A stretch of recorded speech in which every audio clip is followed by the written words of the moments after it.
우리의 삶에 가장 완전하고 신실하게 일하시는 하나님을 예배합니다. 다 함께 사도신경으로 우리의 신앙을 고백하겠습니다. 전능하사 천지를 만드신 하나님 아버지를 내가 믿사오며 그 외아들 우리 주 예수 그리스도를 믿사오니 이는 성령으로 잉태하사 동정녀 마리아에게 나시고 본디오 빌라도에게 고난을 받으사 십자가에 못 박혀 죽으시고 장사한 지 사흘 만에 죽은 자 가운데서 다시 살아나시며 하늘에 오르사 전능하신 하나님 우편에 앉아 계시다가 저리로서 산 자와 죽은 자를 심판하러 오시리라. 성령을 믿사오며 거룩한 공회와 성도가 서로 교통하는 것과 죄를 사하여 주시는 것과 몸이 다시 사는 것과 영원히 사는 것을 믿사옵나이다. 아멘.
주시는 평강의 옷을 입습니다.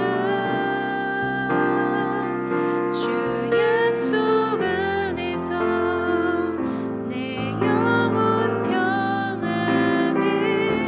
내 뜻보다 크신 주님의 계획 다 신뢰해. 두려움 다 내려놓고 주님만 의지해. 주 안에서 내 영혼 안전합니다. 나 비록 넘어지며 흔들리지만 주 내 안에 거하며 나를 붙드시니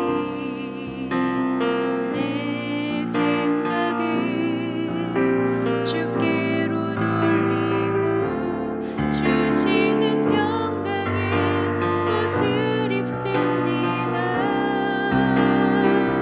주 약속 안에서 내 영혼 평안해. 내 뜻보다 크신 주님의 계획 다 신뢰해. 두려움 다 내려놓고 주님만 의지해. 주 안에서 내 영혼 안전합니다.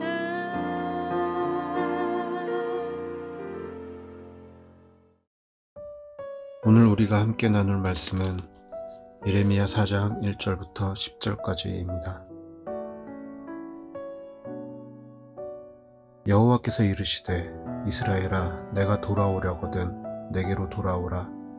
내가 만일 나의 목전에서 가증한 것을 버리고 내가 흔들리지 아니하며 진실과 정의와 공의로 여호와의 삶을 두고 맹세하면 나라들이 나로 말미암아 스스로 복을 빌며 나로 말미암아 자랑하리라. 여호와께서 유다와 예루살렘 사람에게 이와 같이 이르노라. 너희 묵은 땅을 갈고 가시덤불에 파종하지 말라.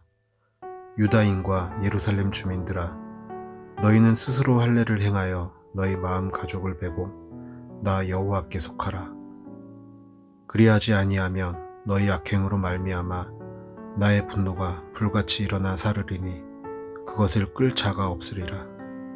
너희는 유다에 선포하며 예루살렘에 공포하여 이르기를 이 땅에서 나팔을 불라 하며 또 크게 외쳐 이르기를 너희는 모이라 우리가 견고한 성으로 들어가자 하고 시온을 향하여 깃발을 세우라. 도피하라. 지체하지 말라. 내가 북방에서 재난과 큰 멸망을 가져오리라. 사자가 그 수풀에서 올라왔으며 나라들을 멸하는 자가 나왔을 때 내 땅을 황폐하게 하려고 이미 그의 처소를 떠났은즉 내 성읍들이 황폐하여 주민이 없게 되리니 이로 말미암아 너희는 굵은 배를 두르고 애곡하라. 이는 여호와의 맹렬한 노가 아직 너희에게서 돌이키지 아니하였음이라. 여호와의 말씀이니라. 그날에 왕과 지도자들은 낙심할 것이며 제사장들은 놀랄 것이며 선지자들은 깜짝 놀라리라. 내가 이르되 슬프도소이다. 주 여호와여, 주께서 진실로 이 백성과 예루살렘을 크게 속이셨나이다. 이르시기를 너희에게 평강이 있으리라 하시더니 칼이 생명에 이르렀나이다. 아멘. 반갑습니다. 오늘 예레미야 4장 1절부터 10절까지를 중심으로 상황이라는 주제의 말씀을 함께 나누겠습니다. 어제 본문에서 하나님께서는 거짓치는 너희를 속이고 너희에게 대가를 요구한다. 그러면서도 너희를 수치스럽게 만든다. 이렇게 말씀을 하셨습니다. 그럼에도 이스라엘은 눈에 보이는 당장의 만족을 위해서 거짓 신을 찾고 섬겼죠. 하나님께서는 너희의 영광과 명예를 만드는 자는 오직 나 여호와다 라고 말씀을 하십니다. 그 하나님께로 돌이켜라. 거짓 신에서 나와라. 이렇게 말씀을 하시는 겁니다. 그게 오늘 본문인 4장까지 이제 이어지는데, 그래서 오늘 본문 1절에서 이스라엘아 너가 돌아오려거든 내게로 돌아와라 이렇게 이제 말씀을 하시죠. 다른 어떤 것들을 통해서도 진정한 영광과 명예가 너희에게 만들어지지 않는다 이겁니다. 오직 하나님이 만드셨고 하나님이 계획하셨고 하나님이 이끄시고 하나님이 완성하시는 분이라는 말입니다. 그런데 우리는 가끔 이런 착각을 합니다. 부처에게 절하고 혹은 나무 형상, 돌 형상으로 만든 게 우상이지 어떻게 내가 내 삶을 위해 노력하고 이게 어떻게 우상이냐. 근데 아니요. 다시 말씀을 드리지만 하나님이 진노하시는 지점이 어디라고요? 그게 회개의 지점인데 그 회개의 지점이 어디라고 말씀을 드렸습니까? 내가 내 영광과 내 명예를 만드는 자다라고 하는, 자기의 영광과 명예를 만드는 자가 자기 스스로라고 생각하는 그것이 우상숭배고 그 부분이 회개의 지점이라는 것이죠. 그래서 거기서 돌이켜서 하나님께로 나오라 라고 말씀을 하신다는 겁니다. 너희가 너희의 영광과 만족과 안정을 위해서 찾아다녔던 모든 것들, 그 어떤 것들도 너희를 살리지 못한다는 겁니다. 그 이유는 그것들은 존재하지도 않는 것이기 때문이라는 거죠. 그것들에서 돌이켜라 이겁니다. 여러분, 지난 수요일 말씀을 혹시 기억하십니까? 율법이 없다면, 심판이 없다면 은혜라는 것도 있을 수 없다 이거죠. 아니, 은혜 자체가 있을 필요가 없는 것이죠. 율법이 없어서 만약에 심판받을 일이 없다면 은혜가 뭐가 필요하겠습니까? 은혜는 뭐죠? 야, 내가 죽을 뻔했는데 죽지 않았어. 내가 망할 뻔했는데 망하지 않았어. 이게 은혜잖아요. 그런데 처음부터 망할 뻔했는데가 없다면, 죽을 뻔하지 않았다면 은혜라는 것 자체가 필요가 없는 거죠. 근데 하나님이 주신 율법이 있고 죄의 삭슨 사망이라고 하는 변하지 않을 심판과 멸망이 분명히 존재하기 때문에, 그럼에도 우리를 건지시고 살리신 하나님의 은혜가 우리에게 늘 감격스러운 겁니다. 그렇게 하나님의 은혜는 분명한 율법 위에 존재하는 겁니다.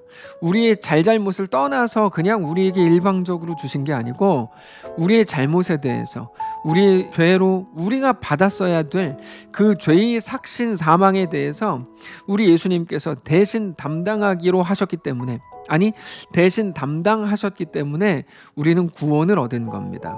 그 마음을 가지고 오늘 본문으로 들어가야 됩니다. 오늘 본문을 보면 여호와께로 돌아오라 이렇게 말씀을 하시는데, 얼마 전에 3장을 나누면서 율법에 대한 말씀을 한번 드린 적이 있습니다. 그 내용이 어떤 거였습니까?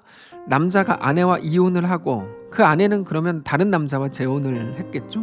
그 이후에 이제 본래 남편이 첫 아내, 옛 아내에게 돌아갈 수 없다라고 말씀을 드렸습니다. 그게 율법이라고 말씀드렸죠. 근데 오늘 본문을 보면 또 다른 대답이 제시가 됩니다. 율법에 따르면 안 되는 일이 맞는 건데 돌아오라라는 것 자체가 안 되는 일인데 한 가지 조건이 채워지면 가능하다 이거죠. 그게 바로 회개라는 겁니다. 너희가 만일 회개하면 너는 나에게 돌아올 수 있다. 이게 1, 2절입니다. 제가 한번 읽겠습니다. 여호와께서 이르시되 이스라엘아 내가 돌아오려거든 내게로 돌아오라. 너가 만일 나의 목전에서 가증한 것을 버리고 내가 흔들리지 아니하며 진실과 정의와 공의로 여호와의 삶을 두고 맹세하면 나라들이 나로 말미암아 스스로 복을 빌며 나로 말미암아 자랑하리라. 여기에 그냥 한 번에 보면 보이지 않지만 분명히 이 속에 보이지 않게 존재하는 단어들이 있는데 그거는 만일과 그러면입니다. 만일, 그러면 이런 거죠. 이스라엘아 만일 너가 돌아오려거든 나의 목전에서 가증한 것을 버리고 너가 흔들리지 않고 또 만일 진실과 정의와 공의로 여호와의 삶을 두고 맹세하면 그러면 나라들이 나로 말미암아 스스로 복을 빌며 나로 말미암아 자랑하리라 이렇게 되는 겁니다. 다시 말해서 진정한 회개라는 것은 율법을 뛰어넘는다는 거죠. 그게 은혜인 겁니다. 자, 하나님이 주시는 말씀이 너무 놀라운 말씀이거든요. 왜 놀랍습니까? 하나님은 율법을 뛰어넘으시기 위해서 율법을 없애시는 게 아니라 오히려 반대로 행하십니다. 무슨 말이냐면 율법의 심판을 스스로 받기로 결정하시죠. 그게 은혜입니다. 은혜는 나를 살리시는 건데 사실상 나를 살린 것으로 은혜를 주신 게 아니고 더 정확하게 말하면 예수를 나 대신 죽게 하심으로 우리에게 행하신 것이 은혜입니다. 내가 죽을 게 아니었다면 우리에게는 어떤 은혜도 필요가 없습니다. 그러나 죄의 값은 사망인데 우리는 죄인이기 때문에 반드시 내가 죽어야 했고 그러나 내 죽음을 예수님이 대신 담당하심으로 그 결과 우리가 살게 됐기 때문에 우리에게 주신 하나님의 은혜가 너무 놀라운 거죠. 근데 내가 죽을 게 아니었다면 이 말이 굉장히 무서운 말입니다. 왜 그런가 하면 그건 예수님의 죽으심마저도 아무것도 아닌 걸로 만드는 말이기 때문입니다. 물에 빠져 죽을 뻔한 사람을 살려줬더니 당신이 날 안 살렸어도 나는 살 수 있었어. 나한테는 다 계획이 있었어. 이런 식으로 생각한다 그러면 그건 정말 무서운 말이죠. 근데 방금 전에 말씀드렸던 그 이야기가 사실 오늘 본문의 상황과도 같았습니다. 무슨 말이냐면 오늘 본문은 예레미야 초기에 있었던 예레미야의 설교인데 당연히 하나님이 선포하라고 하셔서 선포한 내용이죠. 근데 예레미야 사역 초기에는 전에도 자주 말씀을 드린 것처럼 요시야 왕 때였기 때문에 겉으로 볼 때 종교적으로도 그렇고 대외적으로도 별로 큰 문제가 없었습니다. 잘 나가고 있었던 때입니다. 특별히 다른 나라들로부터 어떤 위협도 없었습니다. 근데 예레미야는 뭐라고 선포합니까? 5절 6절처럼 말하죠. 너희는 유다에 선포하며 예루살렘에 공포하여 이르기를 이 땅에서 나팔을 불라 하며 또 크게 외쳐 이르기를 너희는 모이라 우리가 견고한 성으로 들어가자 하고 시온을 향하여 깃발을 세우라 도피하라 지체하지 말라 내가 북방에서 재난과 큰 멸망을 가져오리라 이렇게 말을 하더라는 겁니다. 너희에게 이제 전쟁이 날 거고 아무 문제 없었던 시대라니까요. 근데 그렇게 말해요. 너희가 이제 도망치게 될 거고 북방에서 큰 재난과 큰 멸망을 가져오게 될 거고 이런 식으로 얘기하더라는 거예요. 그러니까 어떻습니까? 현실성 없다. 너 뻥이다. 이렇게 되는 거죠. 그래서 누구도 예레미야의 말을 듣지 않았고 거들떠보지도 않았다는 겁니다. 실제로 예레미야가 설교한 내용은 40년이 지나서야 현실로 다가오기 시작하거든요. 자, 자기 스스로 보기에는 아무런 문제가 없습니다. 아니, 아무 문제 없는 것처럼 보입니다. 다 평화롭고 별 어려움도 없고 힘든 것도 없는 것처럼 느껴지죠. 그러면 그때는 하나님의 은혜라는 것 자체가 필요 없다고 생각하는 겁니다. 다만 하나님의 은혜가 필요하다면 어느 정도일까요? 그저 지금의 평화만 잘 지켜주기만 하면 된다. 큰 어려움을 나에게 더해서 주지만 않으면 된다라고 생각하는 거죠. 그래서 예레미야의 외침이 그들에게 하나도 먹히질 않았다는 거야. 그들이 듣지 않더라는 겁니다. 그리고 그들이 듣지 않은 이유는 당장에 눈에 보이는 어떤 어려움도 없었기 때문이죠. 오히려 낙관론으로 꽉 차 있었기 때문입니다. 그게 가장 위험한 일입니다. 우리는 언제 어떤 상황이라고 해도 매일같이 하나님께로 우리 영혼을 돌이켜야 합니다. 우리가 힘들 때에도, 아니 어려움이 하나도 없는 것 같은 그 순간에도 우리는 매일같이 우리 영혼을 하나님께 돌이켜야 합니다. 다시는 내 인생을 내가 만들고 내가 완성해야 된다고 믿는, 그게 사실은 우상숭배의 본질이거든요. 그거를 위해서 바알을 섬긴 거고 나무와 돌로 만든 우상 앞에 절한 겁니다. 눈에 보이는 형상 앞에 절하지 않았다고 해도 여전히 내가 스스로 내 영광과 명예를 만들어야 된다고 믿는 그 믿음이 우상숭배인 겁니다. 그거를 위해서 무엇이든지 다 하는 거죠. 그게 우상숭배입니다. 여러분, 야곱을 기억하십시오. 야곱은 눈앞에 있는 것들만 따라다녔습니다. 그게 어떤 거였죠? 형이라는 장자의 이름이었죠. 형이 되는 것만이 자기 인생의 돌파구라고 생각했으니까요. 그거를 차지하기 위해서 모든 짓을 다 합니다. 그 결과 실제로 대단한 부자가 됐고 결혼도 했고 많은 자식도 갖게 되죠. 근데 자기가 추구했던 것들이 어떤 평안이나 어떤 만족도 가져다 주지 못합니다.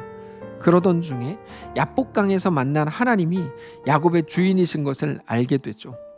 형의 이름을 갖는 것, 그것이 야곱이 가졌던 우상이었고 그것에서 여호와 하나님께로 돌이키는 것이 온전한 회개였던 것입니다. 사랑하는 성도 여러분, 여호와께로 돌아오라, 이 말씀은 우리의 상황을 근거로 하는 게 아닙니다. 너 죄 지었고 그러니까 너 힘들잖아, 그러니까 회개해, 이게 전부가 아니라는 거예요. 오늘 본문은 그런 상황이 아니었다니까요. 반대로 나는 지금 아무런 문제 없는데 뭐 그냥 먹고 살만 하고 자식들 큰 문제 없고 사업 뭐 그럭저럭 선방하고 있고 지금 누구나 다 힘들지 뭐. 그런데 예레미야를 보면 그게 가장 큰 위기인 겁니다. 왜요? 돌이킬 가능성을 스스로 차단하고 있는 거거든요. 오늘 우리가 어떤 상황에 있고 어떤 일을 당했든지 오늘 또다시 여호와께로 돌이키셔야 됩니다. 오직 하나님만이 우리의 왕이신 것을, 우리 아버지이신 것을 다시 한번 꼭 기억하실 수 있기를 바랍니다. 우리 상황에 속지 않고 상황이 주는 낙관론 혹은 상황이 주는 절망에 속지 않고 오직 우리의 소망이 하나님께 있음을 기억하고 그 사실을 믿는 자로 우리에게 주어진 오늘의 삶을 그렇게 온전한 신자로 우리의 명예와 영광이 오직 하나님께만 있다는 것을 믿는 자로 살아가게 되시기를 주님 이름으로 축복합니다. 한번 기도하겠습니다. 살아계신 하나님, 감사합니다.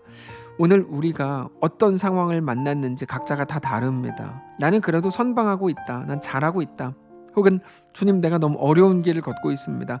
각자가 다 다른 상황이겠죠. 다만 그 속에서 우리 모두가 하나로 하나님을 향하여 돌이키는 귀한 은혜가 있는 우리의 삶이 될 수 있도록 인도하여 주옵소서. 하나님의 말씀이 선포되고 증거될 때 허공에 떠다니다가 땅에 떨어지지 않게 하시고 성도들의 가슴에 박히고 그렇게 또 우리 모든 성도들이 삶에서 하나님만을 신뢰하며 주님만을 바라보는 귀한 성도들이 다 될 수 있도록 인도하여 주시옵소서. 오늘 토요일입니다. 내일 거룩한 주일인데 귀한 하나님의 은혜를 맛보게 하시고 주님과 믿음으로 동행하며 또 거룩한 예배 가운데 하나님의 살아계심을 깨닫고 느끼고 또다시 돌이키는 귀한 주일 되도록 축복하시옵소서. 감사드리며 살아계신 예수님의 이름으로 기도합니다. 아멘. 사랑하는 성도 여러분, 하나님께서 오늘 하루를 우리에게도 허락하셨습니다. 믿음으로 승리하시길 바라고 주님만을 바라보며 우리의 삶의 모든 중심을 하나님께로 돌이키는 귀한 오늘 되시기를 주님 이름으로 축복합니다.